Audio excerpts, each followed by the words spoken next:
Hi children, it's Grandma Carla, and right now I'm outside in the beautiful sunshine, except I'm under a gazebo, and I wanted to read to you some more of Beezus and Ramona. And this is chapter 4. Mother, I'm home, Beezus called as she burst into the house one afternoon after school. Mother appeared, wearing her hat and coat and carrying a shopping list in her hand. She kissed Beezus. How was school today? She asked. All right, we studied about Christopher Columbus, said Beezus. Did you, dear? Said Mother, rather absent-mindedly. I wonder if you would mind keeping an eye on Ramona for half an hour or so while I go do the marketing. She was up so late last night I let her have a long nap this afternoon, and I wasn't able to go out until she woke up. All right, I'll look after her, agreed Beezus.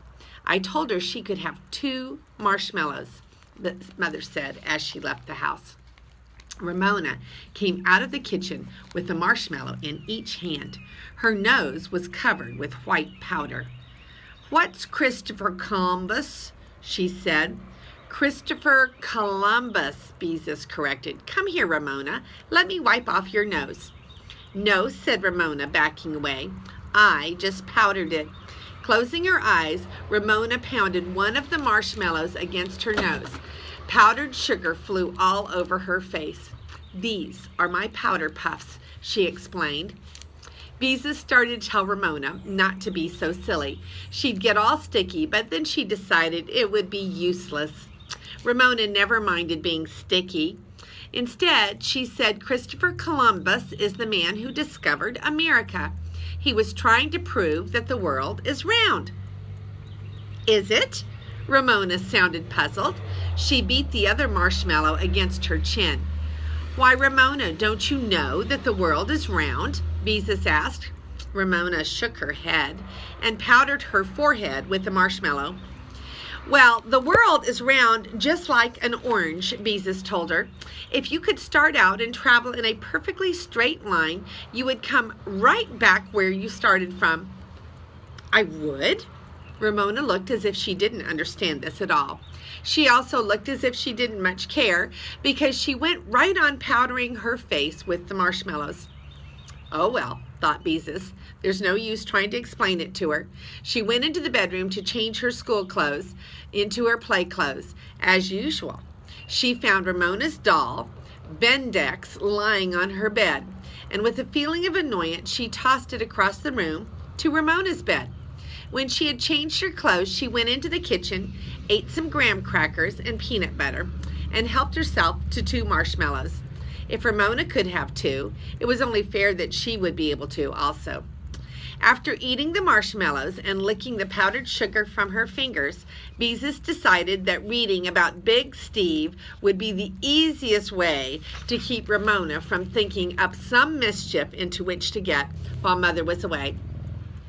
Come here, Ramona, she said as she went into the living room. I'll read to you. There was no answer. Ramona was not there. That's funny, thought Beezus, and went into the bedroom. The room was empty. I wonder where she can be, said Beezus to herself. She looked in Mother and Father's room. There was no one there. Ramona, she called. No answer. Ramona, where are you? Still no answer. Well, Beezus was worried. She did not think Ramona had left the house because she had not heard any doors open and close. Still, with Ramona, you never did know. Maybe she was hiding. Beezus looked under the beds. No Ramona. She looked in the bedroom closets, the hall closet, the linen closet, even the room closet. Still, no Ramona. She ran upstairs to the attic and looked behind the trunks. Then she ran downstairs to the basement. Ramona, she called anxiously as she peered around in the dim light. The basement was an eerie place with its gray cement walls and the grotesque white arms of the furnace reaching out in all directions. Except for a faint sound from the pilot light, everything was silent. Suddenly, The furnace lit itself with such a whoosh that Beezus, her heart pounding, turned and ran upstairs. Even though she knew that it was only the furnace, she could not help being frightened. The house seemed so empty when no one was answering calls. Uneasily, Beezus sat down in the living room to try to think while she listened to silence. She must not get panicky. Ramona couldn't be far away, and if she didn't turn up soon, she would telephone the police the way Mother did the time Ramona got lost because she started out to find a pot of gold at the end of the rainbow. Thinking of the rainbow reminded Beezus of her attempt to explain to Ramona that the world is round like an orange. Ramona hadn't looked as if she understood, but sometimes it was hard to tell about Ramona. Maybe she just understood the part about coming back where she started from. If Ramona set out to walk to the end of the rainbow, she could easily decide to try walking around the world. That was exactly what she must have done. The idea frightened Beezus. Where would she ever find Ramona? And what would Mother say when she came home and found Ramona gone? To think of Ramona walking in a straight line, hoping to go straight around the world and come back where she started from, trying to cross busy streets alone, honked at by trucks, barked at by strange dogs, tired, hungry. But I can't just sit here, thought Beezus. I've got to do something. I'll run out and look up and down the street. She can't have gone far. At that moment, Beezus heard a noise. She thought it came from the basement, but she was not certain. Tiptoeing to the cold air intake in the hall, she bent over and she listened. Sure enough, a noise so faint she could scarcely hear it came up through the furnace pipe. So the house wasn't empty after all. Just wait until she got hold of Ramona. Beezus snapped on the basement light and ran down the steps. Ramona, come out, she ordered. I know you're here. The only answer was a chomping sound from the corner of the basement. Beezus ran around the furnace, and there, in the dimly lit corner, sat Ramona, eating an apple. Beezus was so relieved to see Ramona safe, and at the same time so angry with her for hiding that she couldn't say anything. She just stood there, filled with exasperated, mixed-up feeling that Ramona so often gave her. Hello, said Ramona through a bite of apple. Ramona Geraldine Quimbley, she exclaimed when she had found her voice. What do you think you're doing? Playing hide and seek, answered Ramona. Well, I'm not, snapped Beezus. It takes two to play hide and seek. You found me, Ramona pointed out. Oh, once again, Beezus could not find any words. To think she had worried so when all of the time Ramona was sitting in the basement listening to her call and eating an apple too. As she stood in front of Ramona, Beezus's eyes began to grow accustomed to the dim light, and she realized what Ramona was doing. She stared, horrified, at what she saw. As if hiding was not enough, what would Mother say when she came home and found what Ramona had been up to all of this time? Ramona was sitting on the floor beside a box of apples. Lying around her on the cement floor were a number of apples, each with one bite out of it. While Beezus stared, Ramona reached into the box, selected an apple, took one big bite out of the reddest part, and tossed the rest of the apple onto the floor. While she noisily chewed that bite, she reached into the apple box again. Ramona, cried Beezus, horrified, you can't do that. I can too, said Ramona through her mouthful. Stop it, ordered Beezus. Stop it this instant. You can't eat one bite and throw the rest away. But the first bite tastes best, explained Ramona reasonably as she reached into the box again. Beezus had to admit that Ramona was right. The first bite of an apple always did taste best. Ramona's sharp little teeth were about to sink into another apple when Beezus snatched it from her. That's my apple, screamed Ramona. It is not, said Beezus angrily, stamping her feet. One apple is all you're supposed to have. Just wait until Mother finds out. Ramona stopped screaming and watched Beezus.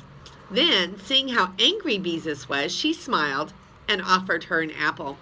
"I want to share the apples," she said sweetly. "Oh, no, you don't," said Beezus, "and don't try to work that sharing business on me."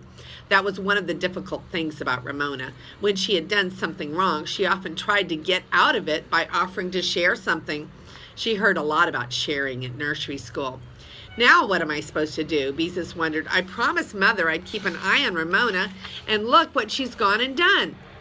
How am I going to explain this to Mother? I'll get scolded too. And all the apples, what can we do with them?" Beezus was sure about one thing. She no longer felt mixed up about Ramona. Ramona was perfectly impossible. She snatched Ramona's hand. "You come upstairs with me and be good until Mother gets back," she ordered, pulling her sister up from the basement stairs. Ramona broke away from her and ran into the living room. She climbed onto a chair where she sat with her legs sticking straight out in front of her. She folded her hands in her lap and said in a little voice, "Don't bother me. This is my quiet time. I am supposed to be resting." Quiet times were something else Ramona had learned in nursery school. When she didn't want to do something, she often insisted that she was supposed to be having a quiet time. Beezus was about to say that Ramona didn't need a quiet time because she hadn't been playing hard and Mother had said she had already taken a nap, but then she thought better of it. If Ramona wanted to sit in a chair and be quiet, let her. She might stay out of mischief until Mother came home. Beezus had no sooner sat down to work on her pot holders, planning to keep an eye on Ramona at the same time, when the telephone rang. It must be Aunt Beatrice, she thought, before she answered. Mother and Aunt Beatrice almost always talked to each other about this same time each day. "Hello, darling, how are you?" asked Aunt Beatrice. "Oh, Aunt Beatrice," cried Beezus, "Ramona has just done something awful, and I was supposed to be looking after her. I don't know what to do." She told about Ramona hiding in the cellar and biting into half a box of apples. Aunt Beatrice laughed. "Leave it to Ramona to think of something new," she said. "Do you know what I'd do if I were you?" "What?" asked Beezus eagerly, already feeling better because she had confided her troubles to her aunt. "I wouldn't say anything more about it," said Aunt Beatrice. "Lots of times little children are naughty because they want to attract attention. I have an idea that saying nothing about her naughtiness will worry Ramona more than a scolding." Beezus thought this over and decided her aunt was right. If there was one thing Ramona couldn't stand, it was being ignored. "I'll try it," she said. "And about the apples," Aunt Beatrice went on, "all I can suggest is that your mother might make applesauce." This struck Beezus as funny, and as she and her aunt laughed together over the telephone, she felt much better. "Tell your mother I phoned," said Aunt Beatrice. "I will," promised Beezus, "and please come over soon." When Beezus heard her mother drive up, she rushed out to meet her. That was a fire truck that went by. And tell her the story of what Ramona has done. She also told her Aunt Beatrice's suggestion. "Oh dear, leave it to Ramona," sighed Mother. "Your aunt is right. We won't say a word about it." Beezus helped her mother carry the groceries into the house. Beezus came into the kitchen to see if there were any animal crackers among the packages. Ramona came into the kitchen to see if there were any animal crackers among the packages. She waited a few minutes for her sister to tattle on her. Then, when Beezus didn't say anything, she announced, "I was bad this afternoon." She sounded pleased with herself. "Were you?" remarked Mother calmly. "Beezus, I think applesauce would be good for dessert tonight. Will you run down and bring up some apples?" When Ramona looked disappointed at having failed to arouse any interest, Beezus and her mother exchanged smiles. "I want to help," said Ramona, rather than be left out. Beezus and Ramona made 4 trips to the basement to bring up all of the bitten apples. Mother said nothing about their appearance, but spent the rest of the afternoon peeling and cooking apples. After she had finished, she filled her 2 largest mixing bowls, a casserole, and the bowl of her electric mixer with applesauce. It took her quite a while to rearrange the contents of the refrigerator to make room for all of the applesauce. When Beezus saw her father coming home, she ran out on the front walk to tell him what had happened. He too agreed that Aunt Beatrice's suggestion was a good one. "Daddy!" shrieked Ramona when her father came in. "How's my girl?" asked Father as he picked up Ramona and kissed her. "Oh, I was bad today," said Ramona. "Were you?" said Father as he put her down. "Was there any mail today?" Ramona looked crestfallen. "I was very bad," she persisted. "I was awful." Father sat down and picked up the evening paper. "I hid from Beezus, and I bit lots and lots of apples," Ramona went on insistently. Remarked Father from behind the paper. "I see they're going to raise bus fares again." "Lots and lots of apples," repeated Ramona in a loud voice. "They raised bus fares last year," Father went on, winking at Beezus from behind the paper. "The public isn't going to stand for this." Ramona looked puzzled and then disappointed, but she did not say anything. Father dropped his paper. "Something certainly smells good," he said. "It smells like applesauce." "I hope so. There's nothing I like better than a big dish of applesauce for dessert." Because Mother had been so busy making applesauce, dinner was a little late that night. At the table, Ramona was unusually well behaved. She did not interrupt, and she did not try to share her carrots the way she usually did because she did not like carrots. As Beezus cleared the table and Mother served dessert, which was fig Newtons and, of course, applesauce, Ramona's good behavior continued. Beezus found that she was not very hungry for applesauce, but the rest of the family appeared to enjoy it. After Beezus had wiped the dishes for Mother, she sat down to embroider her potholders. She had decided to give Aunt Beatrice the potholder with the dancing knife and fork on it instead of the one with the laughing tea kettle. Ramona approached her with Big Steve, the steam shovel, in her hand. "Beezus, will you read to me?" she asked. "She thinks I'll say no, and then she can make a fuss," thought Beezus. "Well, I won't give her the chance." "All right," she said, putting down her potholder and taking the book, while Ramona climbed into the chair beside her. Big Steve was a steam shovel. He was the biggest steam shovel in the whole city. Beezus read. "Grrr," growled Big Steve when he moved the earth to make way for the new highway. Father dropped his newspaper and looked at his two daughters sitting side by side. "I wonder," he said, "exactly how long this is going to last." "Just enjoy it while it does," said Mother, who was basting patches on the knees of pairs of Ramona's overalls. "Grrr," growled Ramona. "Grrr." Beezus also wondered just how long this would go on. She didn't enjoy growling like a steam shovel, and she felt that perhaps Ramona was getting her own way after all. "I'm trying to like her like I'm supposed to, anyhow," thought Beezus, "and I do like her more than I did this afternoon when I found her in the basement. But what on earth will Mother ever do with all of that applesauce?" And here are the pictures. We have Ramona hiding in the basement and taking a big bite, one at a time, out of the apples. There's Ramona being very bad.